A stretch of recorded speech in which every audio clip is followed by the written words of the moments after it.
ব্রাজিলের এগেইনস্টে Argentina speedy football খেলছে, এটা ঠিক আছে।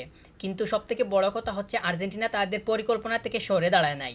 মানে কোচ লিওনেল স্কালোনি বা কোচিং স্টাফ যারা আছে তারা যেইভাবে ব্রাজিলকে নিয়ে পরিকল্পনা সাজাইছিল কিংবা অ্যানালাইসিস করে যে আউটকামগুলো পাইছে, ওইগুলাকে কেন্দ্র করে যেই রোডম্যাপটা স্ট্যান্ড করছিল, সেইটাকে নিয়েই ব্রাজিলের এগেনস্টে ঠিকঠাক মতো কাজ করতে পারছে। আর ফলস্বরূপ একদম শুরুতেই স্কোর পেয়ে যায়।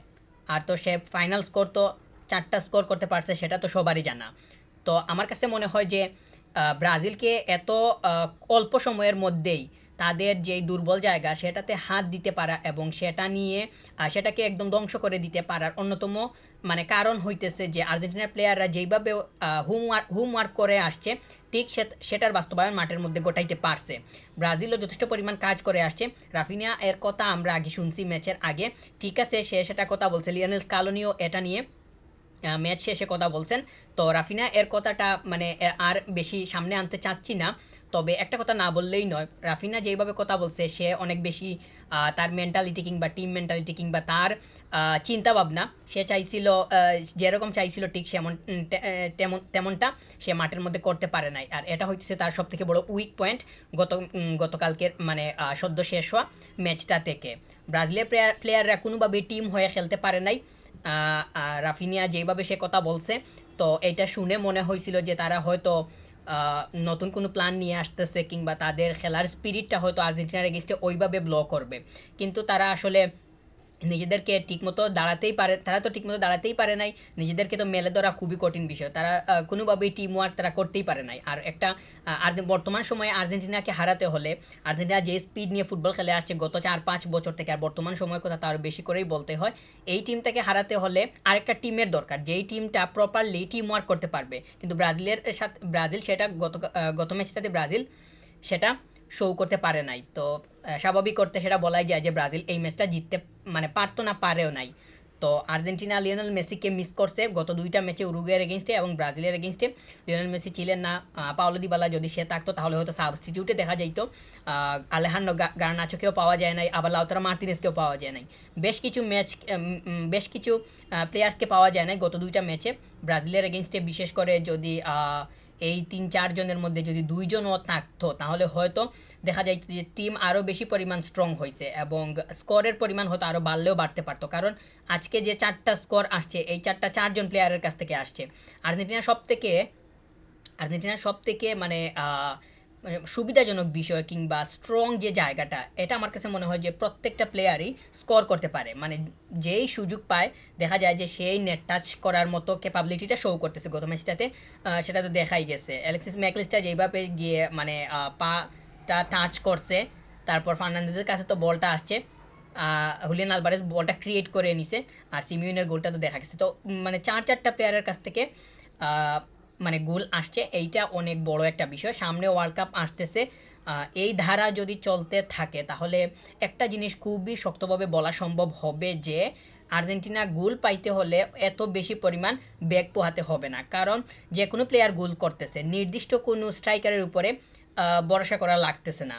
গত ম্যাচটাতে তো আলমাদা স্কোর করলো, মানে গত ম্যাচ বলতে উরুগুয়ের এগেনস্টে তো আলমাদা একমাত্র স্কোর করলো, কিন্তু আলমাদা কিন্তু নাম্বার 9 না, বা সে কিন্তু স্ট্রাইকার ছিল না। ওই ম্যাচে হুলিয়ান আলভারেজ ছিল, হুলিয়ান আলভারেজের কাছ থেকে অ্যাসিস্টটা আসছে।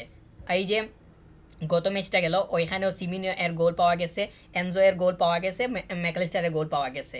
তো এই যে 3জন স্কোর করলো, এই 3জন কিন্তু স্কোরার, মানে স্কোরার বলতে এই 3জনের কাজটা তো মূল স্কোর করার না, হুলিয়ান আলভারেজের ছিল কি, এবং সে গোলটা করছে। তো যে কোনো কেউ মানে যে কোনো যে মুহূর্তে যেই রকমই মানে চান্সটা ক্রিয়েট হোক না কেন, যার কাছে এই সুযোগ আসে সে কিন্তু সেটা বাস্তবায়ন কিংবা কাজে লাগিয়ে দিতে পারে। এইটা কিন্তু নতুন না, আগেও দেখা গেছে, আমরা আগেও দেখছি। সেটা তো গত ওয়ার্ল্ড কাপেও সেটা মানে দেখা গেছে।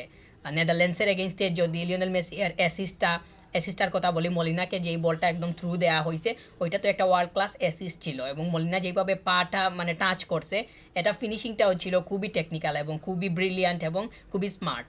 তো এখানে মলিনাও মানে স্কোরটা মানে যেই জায়গা থেকে সে স্কোরটা করতে পারছে, সব থেকে বড় কথা হইতেছে লিওনেল মেসির ওই পাসটা সে খুব ভালোভাবেই ধরতে পারছিল এবং বুঝতে পারছিল।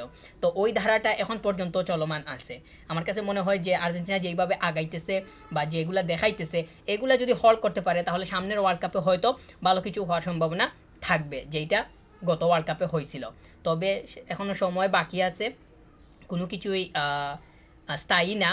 আর আজকে আর্জেন্টিনা ব্রাজিলের এগেনস্টে এইভাবে খেলছে, নেক্সট ম্যাচটাতে কীরকম করবে না করবে সেটা তো এই মুহূর্তে বলা যাবে না। তবে উরুগুয়ের এগেনস্টে এবং ব্রাজিলের এগেনস্টে আর্জেন্টিনা যেইভাবে খেলছে বেশ কিছু প্লেয়ার ছাড়াই, আবার লিসান্দ্রো মার্তিনেজও ছিল না, মানে ওই প্লেয়ারটাও তো কত ইম্পর্টেন্ট রোল প্লে করছে গত ওয়ার্ল্ড কাপে, সেইটা তো আপনারা সবারই জানা।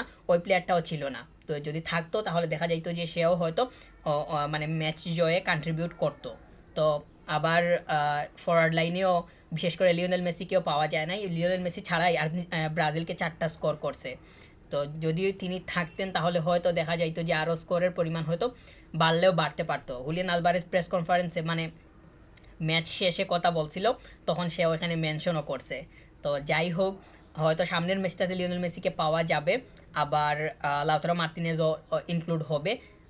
তো তারা যদি আসে এই দলের সাথে যদি অ্যাড হয় তাহলে দলের বর্তমান অবস্থা এবং তারা আসার পরে যদি ভারসাম্যটা আবার পূর্বের মতো হয়ে যায় তাহলে মানে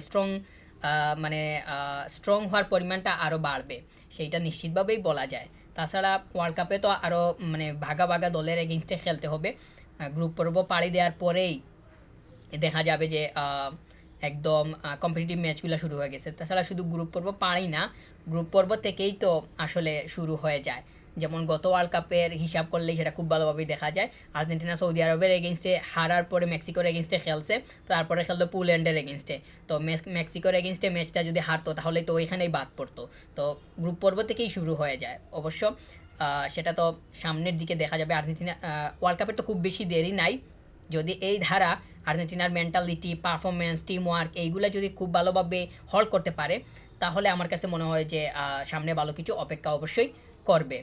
তো ব্রাজিল আসলে আজকের ম্যাচটাতে তারা যেই পরিকল্পনা নিয়ে নামছিল আর্জেন্টিনাকে তারা যেইভাবে ধরবে বা আটকাবে, আসলে তারা সেগুলো কোনো কিছুই করতে পারে নাই। সবথেকে বড় কথা হচ্ছে, আমি আগেও মেনশন করছি আবারও বলছি, তাদের টিম ওয়ার্ক কোনোভাবেই হয় নাই। আমার কাছে মনে হয় যে ব্রাজিলের যতগুলা সমস্যার জায়গা তার মধ্যে সবথেকে বড় সমস্যার জায়গা হচ্ছে তারা একটা প্লেয়ার অন্য একটা প্লেয়ারকে এই মুহূর্তে বুঝতেছে না। মানে একটা মানে আর্জেন্টিনার মধ্যে আন্ডারস্ট্যান্ডিংটা কতটুকু পরিমাণ যে সলিড এবং কতটুকু পরিমাণ যে ফ্রেশ অবস্থায় আছে সেইটা আপনারা খেলা দেখেই বুঝতে পারছেন। কিন্তু ব্রাজিলের মধ্যে এই জিনিসটা নাই, কিন্তু এই জিনিসটা টিমের তো সবথেকে বেশি দরকার। আপনি যখন ফুটবল খেলতে নামছেন আপনার দলের তো টিম ওয়ার্কটা থাকা লাগবে। মানে আরেকটা দলকে বিট করতে হলে আর্জেন্টিনাই তো টিম ওয়ার্ক দিয়ে বিট করলো ব্রাজিলকে। তো ব্রাজিল যদি সামনে কোনো একটা দলকে বিট করতে চায় তাহলে তাদের সব থেকে বড় জায়গাটা হবে টিম ওয়ার্ক কীভাবে বের করে নিয়ে আসা যায়, এই জায়গাতে মনোযোগ দেওয়া, যেটা তারা আর্জেন্টিনার এগেনস্টে দেখাতে পারে নাই। তো আমার কাছে মনে হয় যে ব্রাজিল যদি তারা ঠিকঠাক মতো কাজ করতে পারে তাহলে হয়তো সামনে তাদের জন্য ভালো কিছু অপেক্ষা করবে। কিন্তু এইভাবে যদি চলতে থাকে তাদের এক পজিশনের সাথে অন্য পজিশনের কানেকশনটা ওইভাবে নাই, কিংবা টিমের মধ্যে কম্বিনেশনও খুব বেশি পরিমাণ যে দেখা যাইতেছে সেটাও নাই, তাহলে হয়তো তাদের আবারও কপাল পুড়তে পারে। কারণ এইভাবে তো আসলে মানে ওয়ার্ল্ড কাপে গিয়ে যখন ভালো ভালো দলের এগেনস্টে খেলতে হবে তখন তো তাদেরকে তো আসলে টেকনিক্যালি বিট করতে হবে। তাদেরকে তো আসলে টিম কম্বিনেশন, কানেকশন এইগুলো শো করেই তো তাদেরকে বিট করতে হবে। না হলে এইভাবে যে ছন্নছাড়া অবস্থায় যদি তারা যায় তাহলে হয়তো তাদের জন্য মানে খুব ভালো কিছু অপেক্ষা করবেন না, এটা নিশ্চিতভাবেই বলা যায়। তবে আমার কাছে মনে হয় যে ব্রাজিল কামব্যাক করতে পারবে, মানে তাদের অবস্থার অবশ্যই উন্নতি হবে। আর আর্জেন্টিনা তো অবশ্য যেইভাবে খেলতেছে এটা যদি ধরে রাখতে পারে তাহলে তাদের জন্য ভালো কিছু অপেক্ষা হবে। কিন্তু ডাউনফল বা যদি ল্যাকিংস হয় সেটা তো এই মুহূর্তে বলা যাবে না, কারণ মাত্র ব্রাজিলের এগেনস্টে ম্যাচটা যেভাবে শেষ করছে সেটার পরে তো অবশ্যই পজিটিভ অবস্থায় টিমকে দেখা যাইতেছে। কিন্তু এই পজিটিভিটিটা কতটুকু পরিমাণ দীর্ঘস্থায়ী হয়, কতদিন পর্যন্ত মানে মানে লংজিভিটিটা কতদিন পর্যন্ত থাকে সেইটাই তো মানে সবথেকে বড় কথা। তবে লিওনেল স্ক্যালোনি আরেকটা কথা বলছেন প্রেস কনফারেন্স, আপনারা নিশ্চয়ই ওই বিষয়টা নিয়েও অবগত আছেন যে মুদ্রার এপিট ওপিট সব ওইগুলো নিয়েও তিনি কথা বলছেন যে এখন আর্জেন্টিনার এই অবস্থা কিংবা এইভাবে খেলতেছে সামনের দিকে গিয়ে আসলে এই অবস্থার মানে স্থায়িত্বটা আসলে কতদিন পর্যন্ত তারা ধরে রাখতে পারে বা হয় সেইটা তো আসলে মানে বলা যাবে না। কিংবা এখন ভালো পারফরমেন্স হয়তো দেখা যাবে সামনের দিকে খারাপ পারফরমেন্স হইতেও পারে। তো তিনি এই মানে ভালো খারাপ সব কিছুকেই তিনি মাথার মধ্যে রাখতেছেন। আমার কাছে মনে হয় যে এই যে চিন্তাভাবনাটা বা এই যে থিঙ্কিংটা, এইটা এইটা আসলে ওনাকে অনেক বেশি পরিমাণ উৎসাহিত করতেছে আরও শক্তভাবে কাজ করতে। আর তার কাজটা যেইভাবে মানে বিস্তার হইতেছে, তার কাজ মানে তিনি যেইভাবে পরিকল্পনা নিয়ে মাঠের মধ্যে নামেন, অপোনেন্টকে যেইভাবে মানে দুর্বল জায়গাগুলোতে টাচ করেন, মানে এইগুলার কারণে অপোনেন্ট এমনিতেই মানে কন্ট্রোল হারিয়ে ফেলে আর ডমিনেশনটা আর্জেন্টিনার দিকে এমনিতেই চলে আসে। ব্রাজিলেরকে তো একদম শুরু থেকেই শেষ পর্যন্ত 1 মিনিট থেকে 90 মিনিট পর্যন্ত এই তো স্কলানিন আর্জেন্টিনা মানে ডমিনেট করছে, সেটা তো ম্যাচের মধ্যেই দেখা গেছে। আর টিম ওয়ার্ক মানে টিম গোলও তো বের হয়ে আসছে, যেইভাবে একদম নিচ থেকে শুরু করে মিডলে গেছে, আবার মিডল থেকে প্রয়োজনে নিচে আসছে, নিচ থেকে আবার মিডলে গেছে, মিডল থেকে সামনে গেছে, এইভাবে তো স্কোরটা বের করে নিয়ে আসছে। মানে একদম প্রতিটা পজিশন প্রত্যেকটা জায়গা কেউ ঠিকঠাক মতো ব্যবহার করে খেলাটা সাজাইছে, খেলাটা বিল্ড করছে। তো এই জায়গাটা আমার কাছে মনে হয় যে ব্রাজিলের উন্নতির জন্য বা আরও ভালো মানে স্টেপে যাওয়ার জন্য তাদের টিম ওয়ার্কটা খুব বেশি পরিমাণ দরকার হবে, যেইটা গত ম্যাচটাতে দেখতে মানে দেখা যায় নাই। তো তারা যদি টিম ওয়ার্কের উন্নতি করে, টিম ওয়ার্ক বলতে তো মানে প্রতিটা মানে প্রত্যেকটা পজিশনের সাথে প্রত্যেকটা পজিশনে ভালো সংযোগ থাকবে, এইটাই তো মানে মানে সব থেকে বড় কথা। কিন্তু গত ম্যাচটাতে তো এরকম তাদের পাওয়া যায় নাই। তারা যদি ভালোভাবে তাদের কম্বিনেশনটা মানে দাঁড় করাতে পারে, তাহলে তো দেখা যাবে যে সামনের দিকে গিয়ে তাদের জন্য অনেক ভালো কিছু অপেক্ষা করবে। আর আর্জেন্টিনাতে বর্তমানে লিওনেল মেসি গত 2টা ম্যাচে পাওয়া যায় নাই, লাউতারো মার্টিনেজকে পাওয়া যায় নাই, পাওলো দিবালা এবং আলেহান্দ্রো গার্নাচো, লিসান্দ্রো মার্টিনেজ, এই উল্লেখযোগ্য প্লেয়ারগুলা কাউকেই পাওয়া যায় নাই। সামনের ম্যাচগুলোতে হয়তো তারা ইনক্লুড হবে। এইটা আসলে কতটুকু পরিমাণ ভালো হয় সেটা তো আসলে দেখা যাবে। ভারসাম্য যদি মিলে তাহলে তো অবশ্যই ভালো।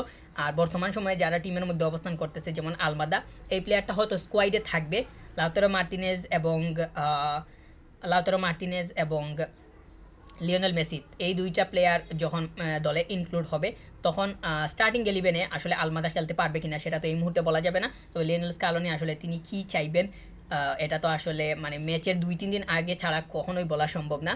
দেখা গেল যে আগামী 2 মাস পরে ম্যাচ, তো 2 মাস পরে যখন ম্যাচ, ওই ম্যাচ শুরুর 2-3 দিন আগেই বুঝতে পারা সম্ভব হবে যে আসলে স্টার্টিংয়ে কারা থাকতেছে না থাকতেছে। তো এই মুহূর্তে তো কোনোভাবেই বলা যাবে না। আলমাদা যেইভাবে খেলছে তার খেলা আমার কাছে খুবই মানে সলিড মনে হয়েছে। তবে লিওনেল স্কালোনি আসলে কীভাবে চিন্তা করতেছেন সেইটাই হইতে সব থেকে বড় কথা। আর নিকো গঞ্জালেস তো রেড কার্ড পেয়ে একটা ম্যাচ খেলতে পারে নাই, তবে সামনে হয়তো ইনক্লুড হবে।